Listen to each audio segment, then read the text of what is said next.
할렐루야. 우리 옆에 분들과 잠시 인사하겠습니다. 하나님은 당신을 사랑하십니다. 당신이 있어서 참 행복합니다. 참 잘 오셨습니다. 할렐루야. 앞에서 광고 말씀도 드렸지만 지난 주중에는 염려되는 부분들이 없지 않아 있었습니다. 또 우리의 마음을 무겁게 했는지도 모르겠습니다. 그러나 주께서 우리를 지켜주시고 또 우리와 함께 하시는 줄로 믿습니다. 저는 오늘 우리 함께 읽은 이 누가복음 1장 26절부터 38절의 말씀을 통해서 예수님은 어떤 분이신가 라는 주제로 함께 말씀을 전하려고 합니다. 2021년도를 시작한 지 얼마 안 된 것 같은데 쏜살같이 말 그대로 지나가 버리고 말았습니다.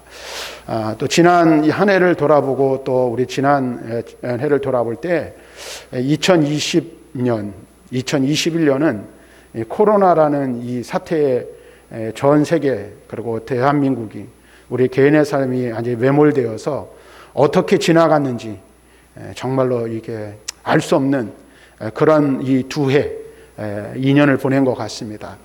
2021년도를 맞이했지만 2021년도도 코로나로 인해서 우리가 개인의 삶이라든지 또 경영하는 일들이라든지 여러 가지 우리가 계획했던 것들을 제대로 실행하지 못하고 온전한 삶을 살지 못하는 그런 형편 가운데 놓여 있었습니다. 그렇게 한 해를 또 보내고 이제 이 2021년 마지막 한 달을 남겨두고 우리가 있습니다. 그런데 이 12월을 마무리하는 한 해를 마무리하는 달이기도 하지만 우리 장로님이 기도하신 것처럼 이 12월 달에는 어떤 날이 있습니까? 구주성탄의 기쁜 날, 복된 날이 있는 달이기도 합니다. 그래서 이 12월은 다른 어떤 해, 어떤 달보다 의미 있는 그런 달이기도 합니다. 그래서 저는 이제 올해 이 12월 달을 맞이하면서 이 12월 한 달 동안 내주의 내주가 되겠습니다만은 구주 탄생과 관련된 예수 그리스도와 관련된 예수님의 탄생과 관련된 말씀을 전하려고 합니다. 그래서 오늘은 먼저 이 땅에 사람으로 오신 예수님은 어떤 분이신가에 관한 부분들을 함께 말씀을 나누려고 합니다. 우리 모두는 예수를 믿고 예수로 말미암아 구원을 받았다라고 고백하는 사람들입니다. 그리고 그분을 우리의 주님으로 우리가 인정하며 우리는 우리의 삶을 살아간다라고 말합니다. 자, 그런데 여러분 한번 생각해 보십시오. 내가 믿는 예수님, 내가 의지하는 예수님, 내가 내 삶의 주인이라고 고백하는 그 예수님이 누구이신지 혹은 어떤 분이신지 알려달라고 누군가가 여러분들에게 이야기한다면, 물어본다면 여러분은 그분에 대해서 어떻게 설명하고 어떻게 이야기하겠습니까? 오늘 우리가 이 사실을 다시 한번 생각해 볼 필요가 있습니다. 그래서 내가 믿는 예수님이 누구이시고 그분이 어떤 분이신지를 아는 것은 우리 그리스도인에게서는 무엇보다도 중요한 것입니다. 뿐만 아니라 우리가 그것을 확실하게 알고 있어야 또한 누군가가 나에게 예수님에 대해서 이야기해 달라고 할 때에 그분이 누구이신지를 분명하게 말씀드릴 수 있을 것입니다. 그래서 오늘은 우리 위에 이 세상에 탄생하신 예수님이 누구이신지를 함께 살펴보기를 원합니다. 특별히 그 중에서 오늘 우리가 함께 읽은 이 누가복음 1장 26절부터 38절의 말씀은 이른바 수태 고지, 곧 예수님의 탄생을 알려주는, 천사가 예수님의 탄생에 대해서 이야기해주는 말씀입니다. 이러한 본문의 말씀은 우리가 다 읽지는 않았지만 1장 5절부터 2장 21절에 기록된 그림, 마치 이 그림과 같은 파노라마와 같은 그 그리스도의 탄생의 이야기를 다루고 있는 말씀들 중 한 부분의 말씀이 오늘 우리가 읽은 본문의 말씀입니다. 그래서 오늘 우리는 이 본문의 말씀을 통해서 천사 가브리엘이 마리아에게 나타나 그 마리아가 아기를 낳을 것이라는, 아기 예수님을 낳을 것이라는 그 이야기를 통해서 예수님이 어떤 분이신지 힌트를 얻을 수가 있습니다. 그래서 한 세 가지 정도 우리가 예수님이 누구이신지를 알게 되는데 오늘 말씀을 통해서 그 내용을 살펴보고 또 그것이 우리에게 어떤 의미를 주는지 우리가 또한 마음에 새겨볼 수 있기를 바랍니다.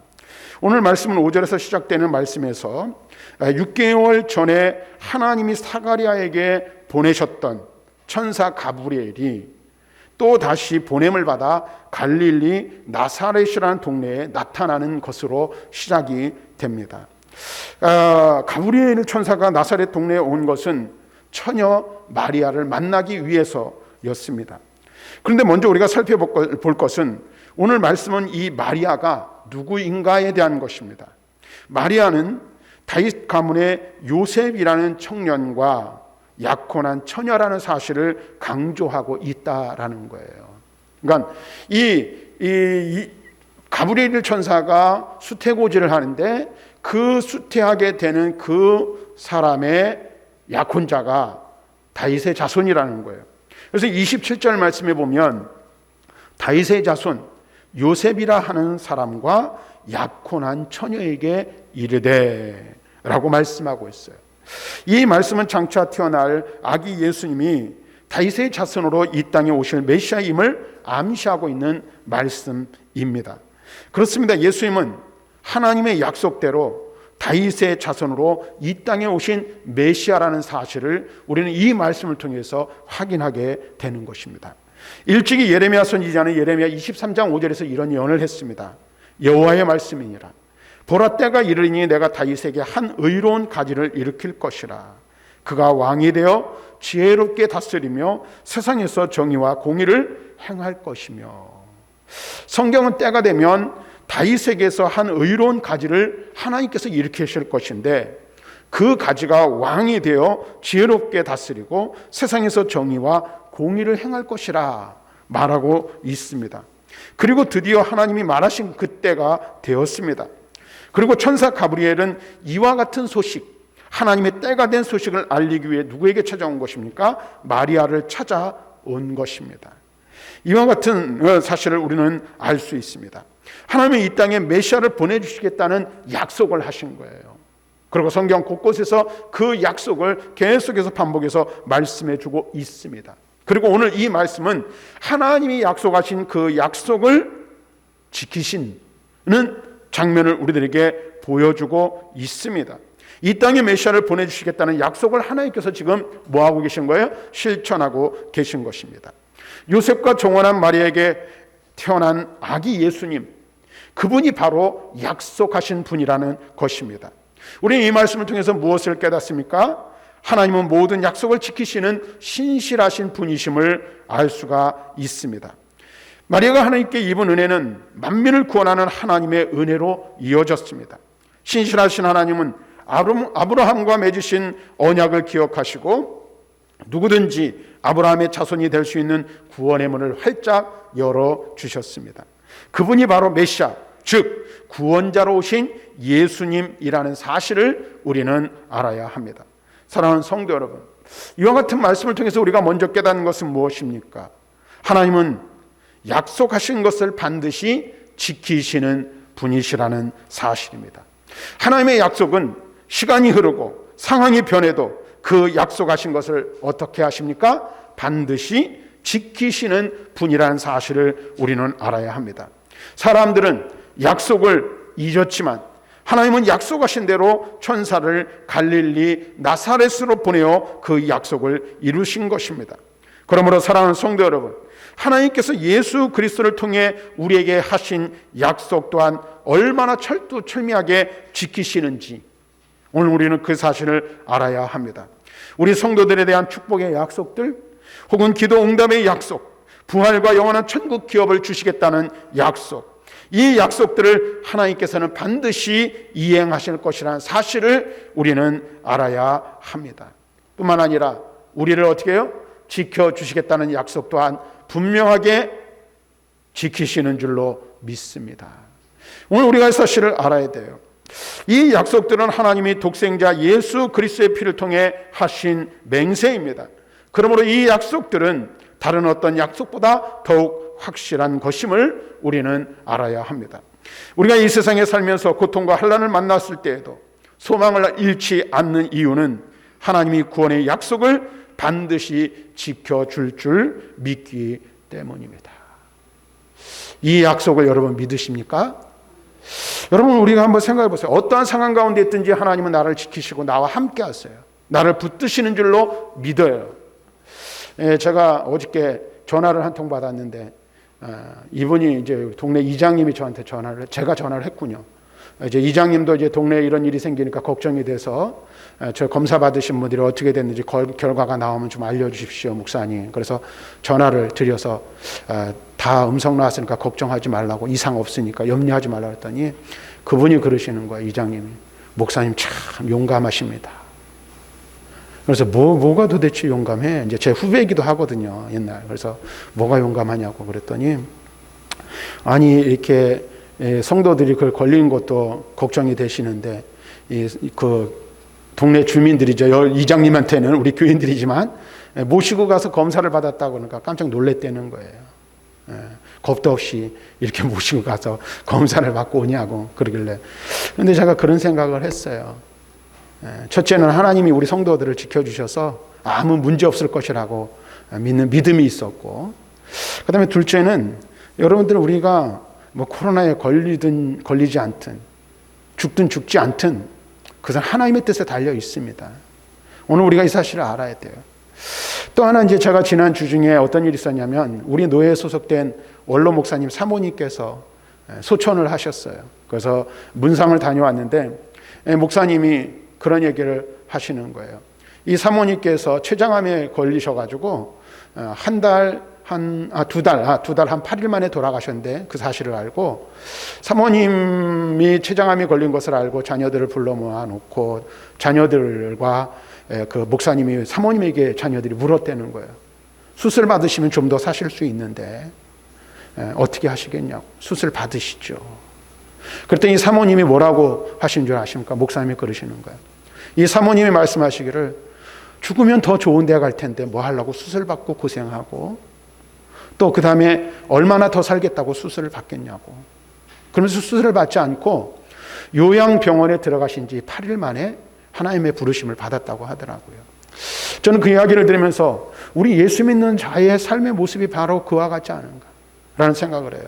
우리가 이 세상을 살면서 여러 가지 많은 일들을 경험하게 되죠. 겪을 수 있어요.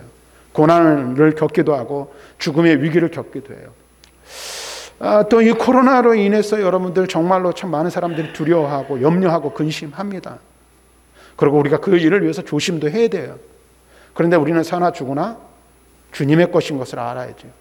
뿐만 아니라 우리를 붙드시는 분이 계시다는 거예요. 그래서 우리가 죽음의 강 요단강을 건너간다 할지라도 우리를 기다리고 있는 무엇이 있습니까? 영원한 천국이 우리를 기다리고 있다는 사실을 아는 자, 확신하는 자, 주님이 나를 내 삶을 붙들고 있는 자는 죽음의 두려움을 느끼지 않는 거예요. 죽음을 두려워하지 않는 것이죠. 왜 그럴까요? 말씀을 통해서 하나님께서는 약속하셨고 약속하신 그 하나님은 신실하기 때문에 반드시 그 약속을 지키시는 분이라는 사실이라는 겁니다. 누가 여러분을 붙들고 계십니까? 누가 나를 붙들고 계시고 나를 지키시며 나와 함께 하십니까? 약속에 신실하신 하나님이 내가 너를 지키리라. 내가 반드시 너를 붙들어 주리라. 내가 너와 함께 하겠다. 약속하셨어요. 참으로 오래전에 약속하신 하나님의 아들 예수 그리스도를 이 세상에 보내시는 그 약속도 지키신 하나님이 그 하나님이 나의 하나님이 되어주시겠다고 하시고 나를 지키시며 붙들어 주시겠다고 말씀하고 계시는 거예요. 약속하신 거예요. 하나님은 약속에 신실하신 분이십니다. 그래서 이사야 선지자는 이렇게 말하고 있어요. 이사야 55장 11절 말씀에 보면 말합니다. 내 입에서 나가는 말도 이와 같이 헛되이 내게로 되돌아오지 아니하고 나의 기뻐하는 뜻을 이루며 내가 보내신 일에 형통함이니라. 고린도서 1장 20절에 사도 바울이 이렇게 말하고 있어요. 하나님의 약속은 얼마든지 그리스도 안에서 예가 되나니 그런즉 그로 말미암아 우리가 아멘하여 하나님께 영광을 돌리게 되느니라. 무슨 말씀이에요? 하나님은 약속하신 것을 반드시 지키시는 분이시라는 거예요. 그 하나님께서 그 약속하신 대로 하나님의 아들 예수 그리스도를 우리의 구세주로 이 세상에 보내주셨고 또 그 하나님께서 우리에게 이 참으로 위중한 시기를 살아가는 우리들에게 약속하고 계신 거예요. 내가 너와 함께 하겠다. 내가 너를 붙들어 주겠다. 사망의 음침한 골짜기로 다닐지라도 해를 두려워하지 않을 것은 주께서 나와 함께 하심이라. 주의 지팡이와 막대기가 나를 안위하시나이다. 이 약속, 이 고백이 우리의 고백이어야 하는 줄로 믿습니다. 우리는 이 약속을 붙들고 살아가는 거예요. 계속해서 오늘 말씀을 보면 마리아가 입은 은혜는 그녀가 아들을 낳아 그 이름을 예수라 하게 될 것이라는 사실로 구체화되고 있습니다. 그녀가 낳은 아기 예수님은 오늘 말씀을 보면 큰 자가 되어 지극히 높으신 분의 아들이라 불리게 될 것입니다. 이는 하나님이 다윗과 맺으신 언약에 따라 그의 아들에게 다윗의 보좌를 주실 것이라는 약속에 근거하고 있는 것입니다. 다윗의 자손인 예수님이 다스리려라는 영원 무궁할 것이고 예수님은 그 나라를 영원토록 다스릴 것이라고 말씀하고 있습니다. 이 말씀을 통해서 예수님이 누구이신지를 우리는 깨닫습니까?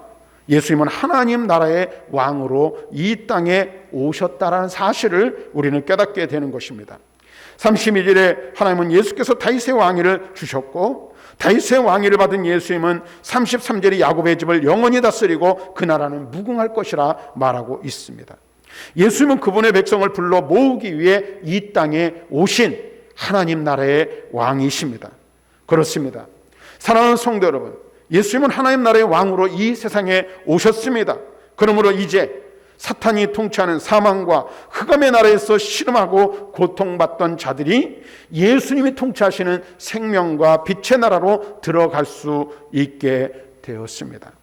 예수 그리스도를 영접하는 자는 누구든지 하나님 나라의 백성이 되는 거예요. 예수 그리스도를 영접하고 예수 그리스도의 다스림, 예수 그리스도의 통치를 받는 자는 누구의 백성이 되는 거예요? 하나님 나라의 백성, 그리스도의 백성이 되는 것입니다. 그 나라는 어떤 나라입니까? 생명과 빛의 나라입니다. 사랑하는 성도 여러분, 우리는 예수님의 부름을 받고 모인 사람들입니다. 그러므로 우리 모두는 하나님 나라의 백성인 줄로 믿습니다. 사랑하는 성도 여러분, 사탄의 나라에서 죄와 죽음의 공포로 신음하던 우리를 건지신 예수 그리스도, 우리의 왕을 바라보시기를 바랍니다. 그분은 죄인인 우리가 치러야 할 죽음의 값을 대신 치르신 사랑의 왕이십니다. 왕이신 예수님의 백성은 모두 그분 앞에 엎드려 경배하며 사랑과 충성을 바치겠다고 고백해야 하는 것입니다. 우리의 왕으로 오셨어요. 왜 우리의 왕으로 오셨습니까? 우리를 당신의 백성 삼으시기 위해서. 하나님의 백성, 그리스도의 백성이 되는 자가 누릴 복이 무엇입니까? 생명과 빛의 나라로 들어가는 거예요. 그분의 다스림과 통치를 받는 거예요. 사탄의 지배 아래에 있던 우리가 하나님의 백성이 되어 하나님의 통치와 지배를 받게 되는 거예요. 사탄의 지배 아래에 있을 때는 죄와 사망이 우리를 주장하였어요. 그러나 하나님의 백성, 그리스도의 백성이 되면 어떻게 해요? 생명이 우리를 주장하고 우리를 지배하게 되는 줄로 믿습니다. 영원한 천국이 누구의 것이 되는 거예요? 그 나라가 우리의 것이 되는 줄로 믿습니다. 그래서 죽음이 우리를 다스리지 못해요. 여러분 보세요. 예수님께서 나를 대신하여 죽으시기 위해 이 세상에 오셨잖아요. 그리고 그분이 죄 없으신 그분이 뒤에서도 말씀드리겠지만 나를 위해 십자가에서 죽으시고 그 피로 우리를 구속하여 당신의 백성 삼아 주셨어요. 우리가 육신의 죽음은 누구나 한 번은 경험해야 돼요. 그러나 성경이 말하는 것처럼 한 번 죽는 것은 정해진 것이요, 그 후에는 무엇이 있습니까? 심판이 있어요. 천국과 지옥의 심판이 있어요. 근데 예수 믿어 구원받은 자는 어떻게 됩니까? 영원한 천국에 들어가는 거예요. 하나님 나라에 입성하는 거예요. 그래서 죽음이 우리에게는 두려움이 아니에요. 무서운 것이 아니에요. 죽음은 우리에게 영광인 줄로 믿습니다. 왜 영광입니까? 죽음이라는 관문을 통과해 우리는 하나님 나라로 들어가는 거예요. 영원한 생명의 나라로 들어가는 거예요. 그렇기 때문에 죽음이 우리를 결코 두려워하게 할 수 없다라는 사실입니다. 사랑하는 성도 여러분, 예수님은 지금도 하나님 나라를 통치하고 계시며 그분이 통치하시는 그 통치는 영원 무궁할 것입니다. 하나님 나라의 왕이 오셔서 그의 나라의 백성을 부르시는 거예요. 그리고 그의 부르심을 받은 우리는 그분의 무엇이 되는 겁니까? 백성이 되는 줄로 믿습니다. 이미 주의 백성이 된 줄로 믿습니다. 오늘 우리가 사실을 알아야 돼요. 그리고 그 왕과 백성이 영원히 함께 거할 나라가 완성될 것입니다. 교회는 예수님의 재림 때 이루어질 그 나라의 완성을 믿음으로 바라볼 수 있어야 하는 거예요. 그래서 우리 주님께서 말씀하셨잖아요. 우리가 갈 처소를 준비하기 위해서 가셨어요. 그리고 처소가 준비되면 다시 오실 것을 말씀하셨고 우리를 그 처소로 인도하여 드리실 줄로 믿습니다. 마지막으로 하나 더 말씀드리면 마리아는 자기가 남자를 알지 못하는데 어떻게 아이를 잉태할 수 있느냐라고 질문을 합니다. 하지만 하나님께는 어떤 것도 불가능하지 않다는 천사의 말에 그녀는 즉각적인 순종의 반응을 보여요. 그래서 35절부터 38절의 말씀을 보십시오. 이렇게 말하죠. 천사가 대답하여 이르되 성령이 내게 임하시고 지극히 높으신 이의 능력이 너를 덮으리니 이러므로 나실 바 거룩한 이는 하나님의 아들이라 일컬어지리라. 보라 나의 친족 엘리사벳도 늙어서 아들을 배었느니라. 본래 임신하지 못한다고 알려진 이가 이미 6달이 되었나니 대저와 하나님의 모든 말씀은 능하지 못하심이 없느니라. 마리아가 이르되 주의 여종이오니 말씀대로 내게 이루어지이다. 여러분 한번 생각해 보세요. 오늘날은 비혼모들이라는 게 있어요. 비혼모. 결혼하지 않고 의술이 발달돼서 결혼하지 않고 아이를 낳아요. 근데 옛날에 그것도 고대 중동 아시아에서 처녀가 아이를 가진다? 그것을 순수하게 보지 않아요. 순수하게 볼 수도 없고요. 뿐만 아니라 그것은 뭐예요? 자기의 생명을 위태롭게 하는 일이었어요. 목숨을 잃을 수도 있는 상황이었다라는 거예요. 그러나 이 마리아는 자신이 잉태할 아이가 지극히 높으신 하나님의 아들이라는 천사 가브리엘의 말을 믿었어요. 여러분, 이 말씀을 통해서 우리가 깨달아야 할 것이 무엇입니까? 우리가 믿는 예수님, 우리의 구주 예수님은 거룩하신 하나님의 아들로서 이 땅에 오셨다라는 것입니다. 그분은 죄가 없으신 분입니다. 죄가 없으신 하나님의 아들 예수님이 우리를 구원하시기 위해 사람으로 이 세상에 오셨고 우리 대신 십자가에 못 박혀 죽으시고 부활하셨다는 사실을 믿으시기를 바랍니다. 사람들은 이것이 말도 안 되는 이야기라고 말을 합니다. 근데 여러분 보세요. 12월 달이 구주 성탄의 복된 달이에요. 오늘도 저희도 이제 크리스마스 트리를 간단하게 했는데 밖에 나가면 아주 그냥 화려하죠. 도시를 나가면. 사람들은 구주 탄생은 믿어요. 그래서 성탄을 기뻐합니다. 즐거워합니다. 그런데 예수님의 탄생은 믿고 예수님의 탄생을 받아들이지만 무엇을 믿지 않습니까? 그분의 죽으심과 부활하심을 믿지 않습니다. 하지만 우리는 이 사실 또한 믿어야 하는 거예요. 그분이 하나님의 아들로서 사람으로 이 세상에 오신 것을 믿을 뿐만 아니라 그분이 우리를 대신하여 십자가에서 죽으시고 우리를 위하여 다시 살아나셨다는 이 사실을 믿는 것, 이것이 온전한 믿음인 줄로 믿습니다. 마리아는 자신에게 하나님의 아들이 태어날 것이라는 말도 안 되는 사실을 듣고 그것을 믿었던 사람입니다. 그녀는 그 사실을 도저히 이해할 수 없었어요. 그렇죠. 처녀가 오늘날에는 뭐 기술이 발달했으니까 뭐 이 난자 정자를 이렇게 인공 배양해가지고 이렇게 어떻게 한다고 하지만 2000년 전에 그런 일이 있을 수 있습니까? 불가능한 일이에요. 도저히 이해할 수 없고 사람의 이성으로는 납득할 수 없는 일입니다. 게다가 그것은 약혼자 요셉에게 파혼을 당하는 것은 물론이거니와 자기의 목숨까지도 잃어버릴 수밖에 없는 상황으로 자신을 내몰기에 충분한 사건이었습니다. 그러니까 이것은요, 보통 일이 아니에요. 죽음의 두려움을 감당하는 일이었습니다. 하지만 마리아는 하나님을 믿었습니다. 사랑하는 성도 여러분, 우리에게도 그와 같은 믿음이 필요합니다. 우리는 하나님의 아들이 이 땅에 오셔서 우리 죄를 대신해 십자가에 못 박혀 죽으시고 부활하셨다는 진리 앞에 겸손히 엎드리는 믿음이 있어야 돼요. 예수 그리스도의 탄생을 믿을 뿐 아니라 그분이 이 세상에 왜 오셨는지를 우리는 알고 믿어야 하는 거예요. 누구를 위해서 오셨습니까? 나를 위해 이 세상에 오셨어요. 나의 죄를 대신 지시고 십자가에서 죽으시게 오셨고 나의 의롭다 하심을 위하여 다시 살아나시기 위해 이 세상에 사람으로 하나님의 아들이신 그분이 사람으로 오셨다는 사실을 믿어야 합니다. 사랑하는 성도 여러분, 성도는 예수님이 하나님의 아들이심을 믿는 사람들인 줄로 믿습니다. 예수님은 거룩하신 하나님의 아들로 이 땅에 오셨습니다. 그리고 죄가 없으신 그 예수님은 자신의 죄 때문이 아니라 사람들의 죄 때문에, 곧 나의 죄 때문에 죄 없으신 그분이 십자가에서 죽으신 것입니다. 그리고 이 사실을 믿는 자만이 죄 사함을 얻고 구원받을 수 있습니다. 예수를 믿는 것 외에 다른 구원의 길은 없습니다.